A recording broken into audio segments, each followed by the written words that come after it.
Hello guys, how are you? Let us start my next topic. हम लोग क्या कर रहे थे? Preparation of haloalkane. तो वही प्रिपरेशन को आगे कंटिन्यू करते हैं।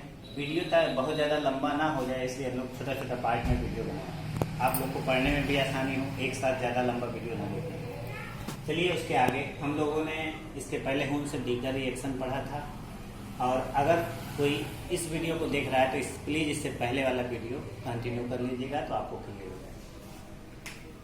तो आगे का स्टार्ट करते हैं। फ्रॉम बनाने का मेथड एंड प्रिपरेशन मेथड पढ़ रहे थे। फ्रॉम हाइड्रोकार्बन,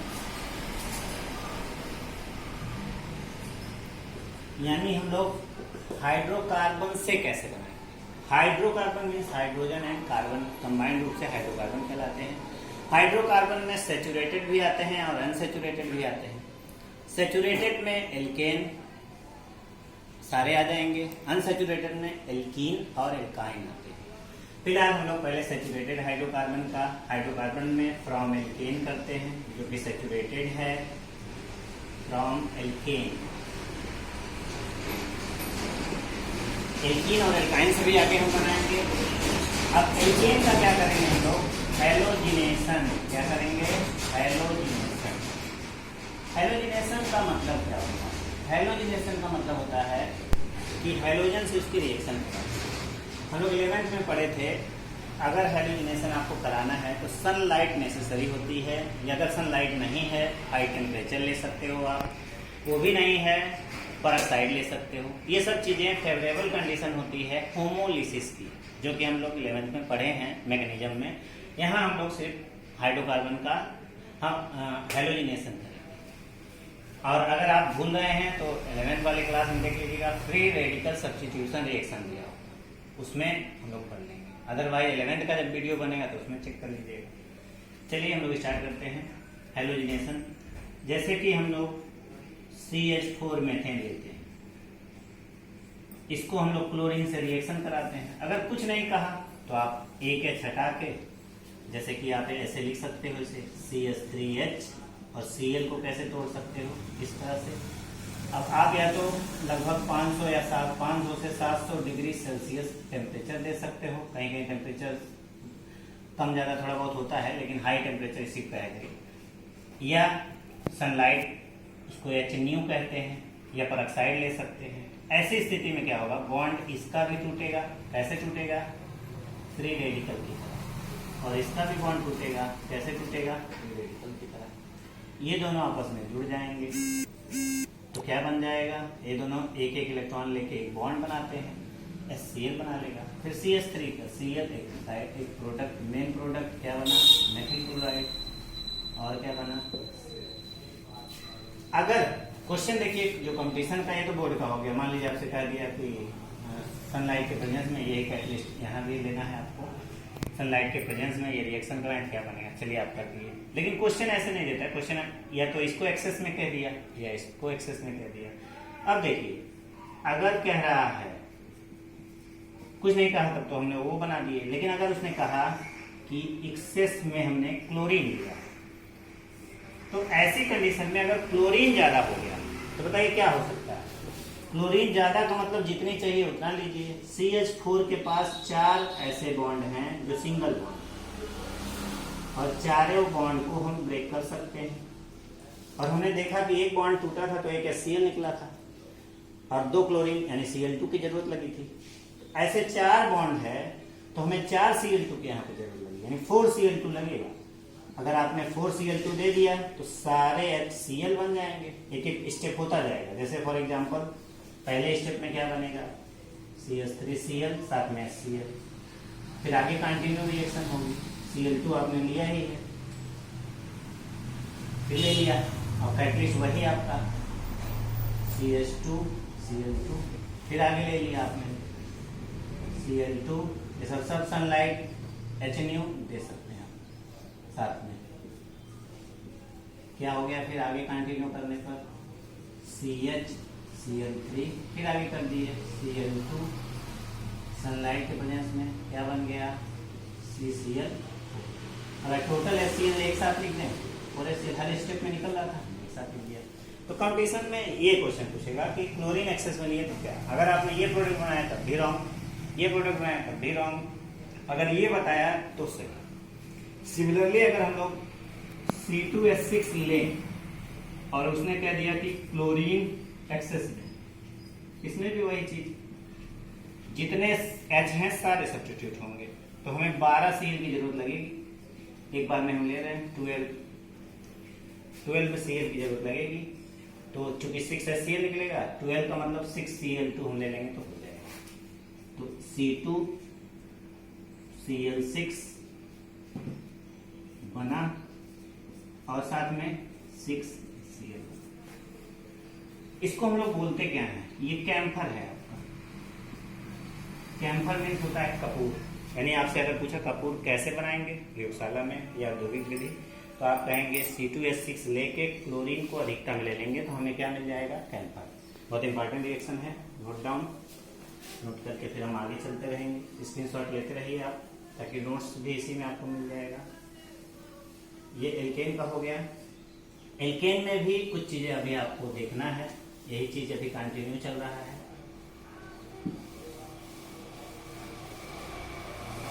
एल्केन में अगर रिएक्टिविटी ऑफ हैलोजन बोले,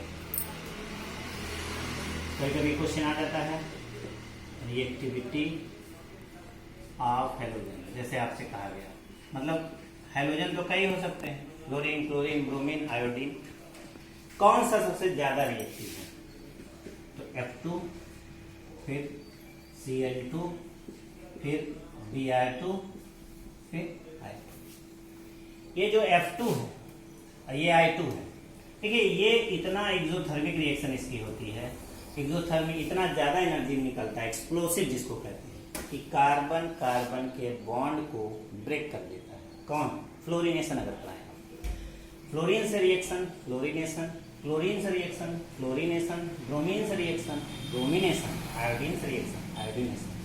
ये रिएक्शन नॉर्मल कंडीशन में नहीं, आयोडीनेशन भी नहीं कराते। इसका रीजन क्या है, बहुत स्लो होता है। और ये क्यों नहीं होता है, ये एक्सप्लोसिव है, ये स्लो है, एक्सप्लोसिव है। बचाइए, यानी हैलोजिनेशन का मतलब Cl2 और Br2 से ही रिएक्शन कराना है आपको, इन दोनों से नहीं कराना। डायरेक्ट, इनडायरेक्ट मेथड है हमारे पास। और एक चीज, अगर हम इसको, तो आप स्लो प्रोसेस में रिएक्शन हो भी जाती है, लेकिन HI बनता है साइड प्रोडक्ट, जो एक बहुत अच्छा रिड्यूसिंग एजेंट होता है, इसलिए इसको हम लोग कराते नहीं। इसको तो कराएंगे ही नहीं, इसलिए कि अगर करा दिए तो पूरा कार्बन कार्बन का बॉन्ड टूट जाएगा। तो चलिए, ये इसकी रिएक्टिविटी हो गई। आयोडीनेशन के बारे में देख लेते हैं। अगर हम आयोडीनेशन करा भी दिए तो क्या करना होगा हमें, जैसे हमने CH4 लिया, CH3H लिखा, या नॉर्मल तौर पे आप RH लिखिए और इसकी रिएक्शन आयोडीन से कराएगी, क्या होगा, RI और HI बनेगा। अब जरा देखिए, HI है क्या, एक रिड्यूसिंग एजेंट है। क्या है, रिड्यूसिंग एजेंट, और बहुत अच्छा अपचायक, यानी रिड्यूसिंग एजेंट इसको माना जाता है। ये दोबारा से इस बॉन्ड को रिड्यूस कर सकता है, फिर एल्केन बन जाएगा। इसलिए हमको हर हाल में HI को इस रिएक्शन से हटाना पड़ेगा। अगर आपने ऐसा नहीं किया तो क्या होगा, एल्किल आयोडाइड दोबारा से एल्केन बना लेगा, और हम जो बनाना चाह रहे थे वो नहीं बन पाएगा। इसलिए हम लोग इसको हटाने के लिए कोई ऑक्सीडाइजिंग एजेंट लेते हैं, जैसे HiO3 प्लस HI, 5HI। जब इसकी रिएक्शन हुई तो बताइए क्या बन जाएगा, 3I2 3H2। ठीक है, 6I था यहाँ, 5I और एक 6I, 3I2 निकल जाएगा। ये I2 को आप दोबारा से यूज कर लीजिए, और यहाँ पर 3H2O निकला, ये आपका क्या कहलाया, ये एक अच्छा ऑक्सीडाइजर है। हमेशा इस रिएक्शन को कराने के लिए आप ऑक्सीडाइजर जरूर लेंगे, तभी ये रिएक्शन करेगा, अदरवाइज ये रिएक्शन नहीं होगी। अब अगर एल्केन की रिएक्टिविटी आपको देखनी है कि कौन सा एल्केन अगर लें तो उनकी रिएक्टिविटी कैसे डिसाइड होगी, उसकी डिसाइड होती है, यानी हम यहाँ लिख दे रहे हैं, रिएक्टिविटी ऑफ हाइड्रोजन, मतलब हाइड्रोजन की रिएक्टिविटी आते हैं। 3 डिग्री यानी 3 डिग्री का hydrogen best reducing agent, 2 degree hydrogen, इसके बाद अगर 3 डिग्री का हाइड्रोजन है तो आपको कम टेम्परेचर पे भी रिएक्शन हो जाएगा, 2 डिग्री का है या 1 डिग्री।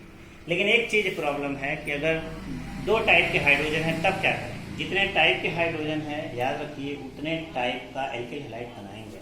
जैसे फॉर एग्जांपल, जैसे मान लीजिए यहाँ पर CH3 CH2 CH3, अगर इसकी बात करें कितना डिग्री कार्बन है 1 डिग्री, इसकी बात करें कितना डिग्री कार्बन है 1 डिग्री, इसकी बात करें कितने डिग्री 2 डिग्री। कैसे पता, ये कार्बन कितने से कार्बन से जुड़ा है 1 से, इसलिए इसकी डिग्री कितनी हुई 1। ये कार्बन कितने कार्बन से जुड़ा है, ये कार्बन 2 से जुड़ा है, इसलिए इसकी डिग्री कितनी हुई 2, इसकी भी 1। तो इसमें 2 टाइप का कार्बन मिला, 2 टाइप का हाइड्रोजन भी होगा, क्योंकि जो कार्बन की डिग्री होती है वही डिग्री हाइड्रोजन की भी होती है। तो दोनों की डिग्री सेम होने की वजह से प्रोडक्ट हमको दोनों डिग्री जो सेम होगा उसका प्रोडक्ट तो सेम मिलेगा, लेकिन जहाँ अलग अलग है उसका प्रोडक्ट भी अलग होगा। जैसे अगर हम इसकी Cl2 से रिएक्शन कराते हैं तो क्या होगा, इसमें 2 टाइप का हाइड्रोजन है, 2 प्रोडक्ट बनेंगे, CH3 एक बनेगा, यहाँ 2 डिग्री से Cl हटके बनेगा और एक बनेगा इस तरह CH3 CH2 CH2 Cl। अगर आपसे पूछा जाए कौन सा मुख्य प्रोडक्ट यानी मेजर 55% ये बनता है, 45% 55% क्यों बना, क्योंकि ये स्टेबल है, जो ज़्यादा स्टेबल होता है उसका ज़्यादा प्रोडक्ट रहता है। ये आपका इस तरह से हम लोग निकालें। एग्जाम में भी अगर आपने ये प्रोडक्ट बना लिया तो रॉन्ग हो जाएगा। इसी तरह 3 डिग्री है तो 3 टाइप का प्रोडक्ट बना लेंगे हम लोग, फिर आगे आएगा तो उसको डिस्कशन कर लेंगे।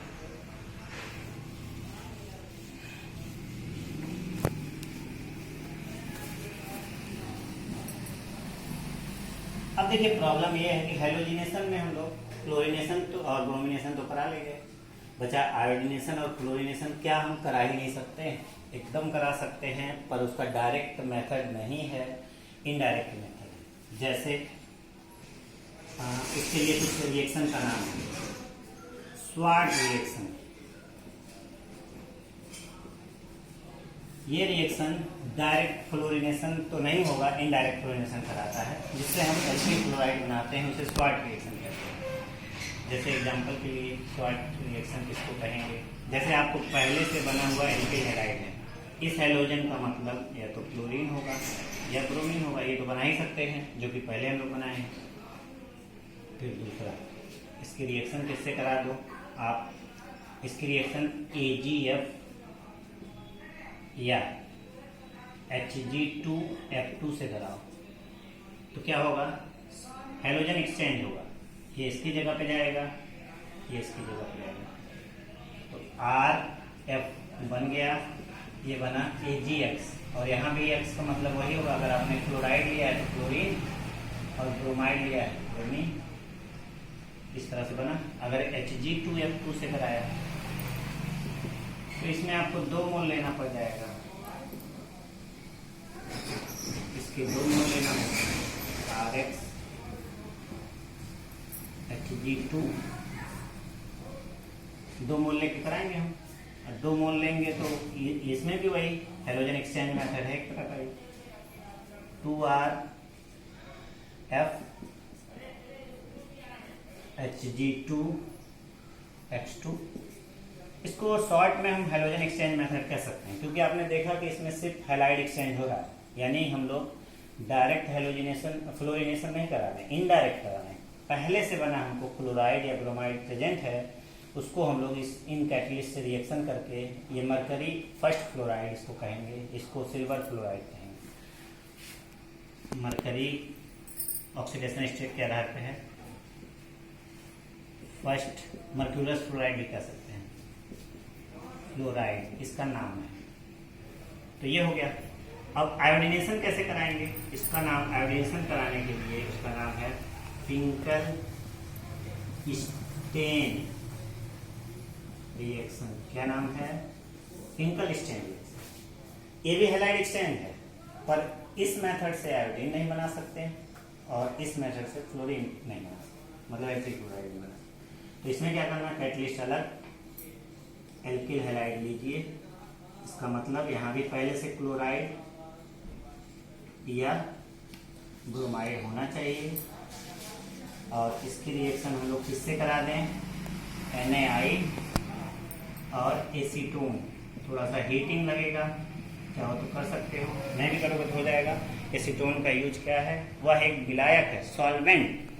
सॉल्वेंट में डालने से इसका एक्सचेंज आसानी से होता है, यहाँ हाइड्रोजन आ जाएगा, ये इसका जगह ले लेगा। तो क्या बना आपका RI और क्या बना NaS। इस तरह से हम लोग इस रिएक्शन का नाम, यानी अगर आपसे एग्जाम में कंपटीशन में पूछा जाता है कि आपको एल्किल आयोडाइड बनाना है, कौन सा मेथड यूज करेंगे, तो आप कहेंगे फिंकल स्टेन रिएक्शन। बोर्ड में शॉर्ट नोट्स आता है फिंकल स्टेन रिएक्शन पर लिखने को, या शॉर्ट रिएक्शन पे, तो यही एक लाइन की रिएक्शन आप लिख दिए, आपको 1 नंबर मिल गया। 1 नंबर का आता है ज़्यादातर। इस तरह से हम लोग हाइड्रोजनेशन की। अब देखो, ये तो सिंपल हाइड्रोकार्बन सैचुरेटेड से हो गया, अनसैचुरेटेड से भी हम बना सकते हैं, अनसैचुरेटेड हाइड्रोकार्बन से भी। सेकेंड मेथड मान ली उसमें हाइड्रोकार्बन में, फ्रॉम अनसैचुरेटेड हाइड्रोकार्बन। अनसैचुरेटेड मतलब आप जानते हैं, चाहे एल्कीन हो चाहे एल्काइन हो। फिलहाल हम लोग एल्कीन को ले रहे हैं, एल्काइन वाला अगले चैप्टर में देखेंगे। एल्कीन को कराते हैं CH2 double bond, alkene double bond है इसलिए अनसैचुरेटेड हाइड्रोकार्बन है। इसकी रिएक्शन चाहे Cl से कराओ चाहे HBr से कराओ, क्या फर्क पड़ता है, कहीं भी जोड़ो, एक बॉन्ड तोड़ दो यहाँ से, कहीं भी प्लस कहीं भी माइनस, यहाँ भी प्लस और माइनस, प्लस को दो माइनस, माइनस को दो प्लस, तो कहीं भी जोड़ सकते हैं आप। CH2Cl एंड CH3, ब्रोमीन होता तो ब्रोमीन जुड़ जाता। अब देखो, इसमें कोई प्रॉब्लम नहीं, लेकिन अगर ये एल्कीन इस तरह का है, इसको अनसिमेट्रिकल एल्कीन बोलते हैं।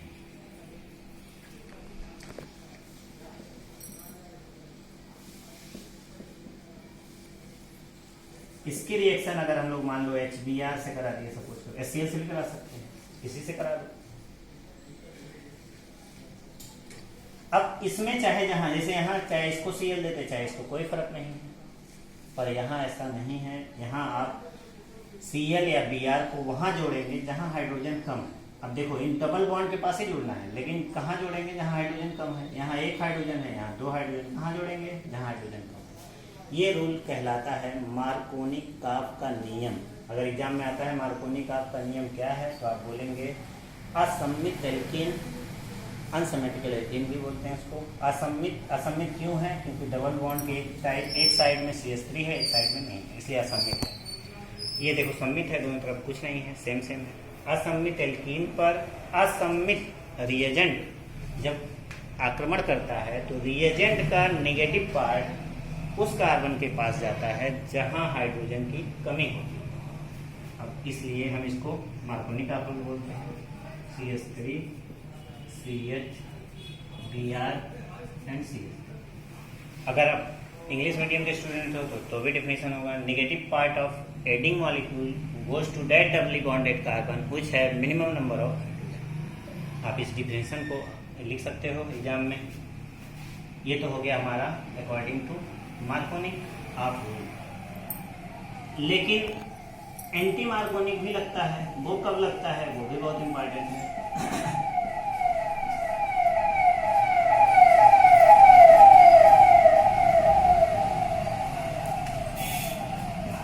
अब देखो, कोई अंतर इसमें नहीं है, बस इतना ध्यान देना कि केवल HBr ही लेना है, HCl नहीं लेंगे, HF नहीं लेंगे, HI नहीं लेंगे, क्योंकि anti Markovnikov rule free radical mechanism को फॉलो करता है, जो ओनली HBr में पॉसिबल है। HF में भी नहीं हो पाता है बॉन्ड एनर्जी के बेस पे, HI में भी नहीं हो पाता है, HI का साइज बड़ा है, फिर से वो रिड्यूसिंग एजेंट बनाता है, इसलिए ओनली HBr लेना जरूरी है। इसमें तो कुछ भी ले सकते थे। और परऑक्साइड जरूर लेंगे, परऑक्साइड लेने से फ्री रेडिकल मैकेनिज्म। अब मार्कोनिक क्या था, डबल बॉन्ड के उस कार्बन के पास जा रहा था जहां हाइड्रोजन की कमी थी। एंटी मार्कोनिक उससे उल्टा होगा, यानी डबल बॉन्ड के उस हाइड्रोजन के पास जाएगा जहां हाइड्रोजन की अधिकता है। इसलिए क्या हुआ CH3 CH, यहाँ H आएगा फिर CH2। डिफिनेशन भी उल्टा कर देना, negative part of adding molecule goes to that doubly bonded carbon which have maximum number of hydrogen. Hindi में अनसिमेट्रिकल असममित रिएजेंट अभिक्रमक का नेगेटिव पार्ट उस कार्बन डबल बॉन्ड कार्बन के पास जाता है जहाँ हाइड्रोजन अधिक है। ये एंटी मार्कोनिक हो गया। तो इस तरह से और एक पॉइंट बचा है जो बहुत इंपॉर्टेंट कंपटीशन के लिए, आपके बोर्ड में भी कन्वर्जन में है। इसका स्क्रीन शॉट आप ले लीजिए तुरंत, तो हम आगे कंटिन्यू करते हैं।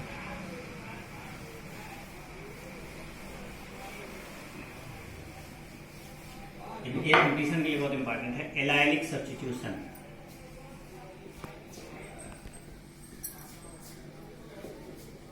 ये लास्ट है ताकि आपका प्रिपरेशन कंप्लीट हो जाएगा।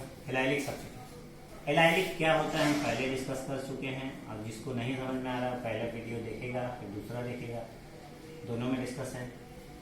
CH2 ये रियल में CH3 है लेकिन हमने ऐसे लिखा।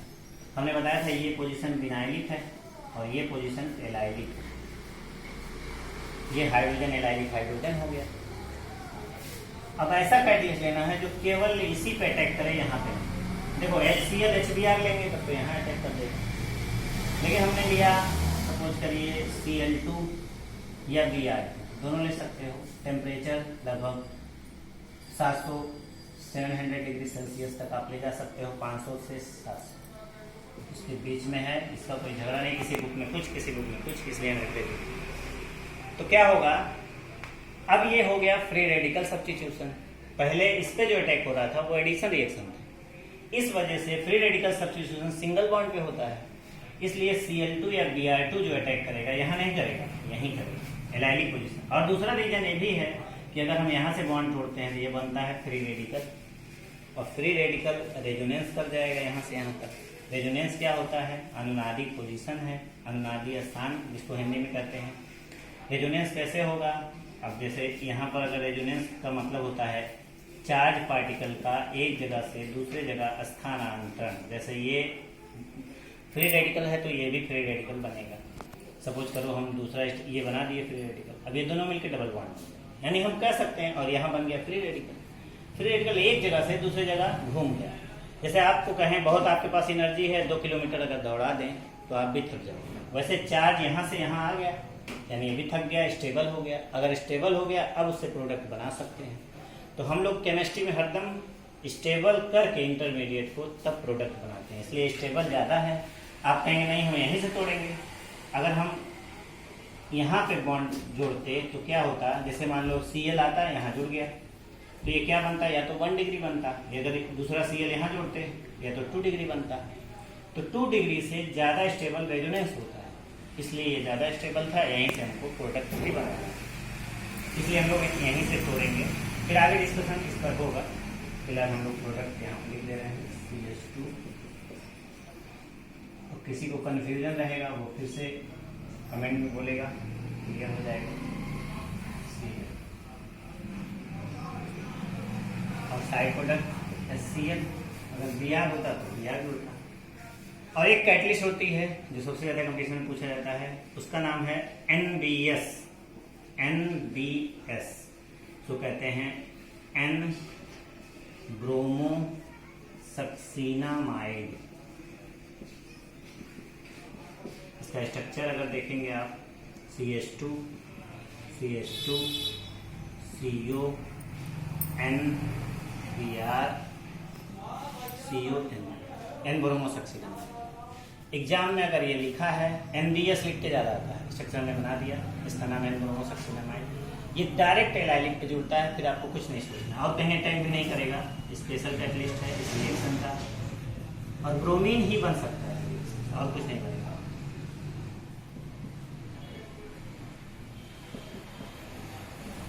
NBS खाली हमने लिख दिया, समझ लेना ये कैटलिस्ट है। तो NBS लिख दिया तो क्या जुड़ेगा, फिर भी नहीं लेना है, CH2 BH and CH2 Br। Side में आप सोचोगे क्या बन रहा है, कुछ नहीं दिक्कत है, उसको मैकेनिज्म अगर देखना चाह रहे हो तो वो भी आसान है। CH2 तोड़ दो, CH2 CU NBr CO, ऐसे बॉन्ड ब्रेक कर दो, इस बॉन्ड को ऐसे ब्रेक करो, तो ये आपका ब्रोमीन तो आके यहाँ जुड़ेगा। ये H चला आया इसकी जगह और ये ब्रोमीन चला आया इसकी जगह। कुछ इस तरह से रिएक्शन हुई, यानी आप देख ही रहे हो। और साइड में आपको क्या मिल जाएगा, CH2 CH2 CO CO NH, इसको कहेंगे सक्सीना है। और प्रोडक्ट तो आप देख ही रहे हो, वही ऊपर वाला ही है, प्लस करके CH2 CH CH2। ये आपका रहा पूरा haloalkane and haloarene का प्रिपरेशन। अगर ये वीडियो आपको पसंद आए तो लाइक सब्सक्राइब जरूर करिएगा। Thank you for watching my video. अगला वीडियो अगर आप ज़्यादा से ज़्यादा लाइक करेंगे तो फिर हम पूरी इंटर की कोर्स प्लस कंपटीशन का प्लस 11th का कवर कर देंगे। थैंक्स।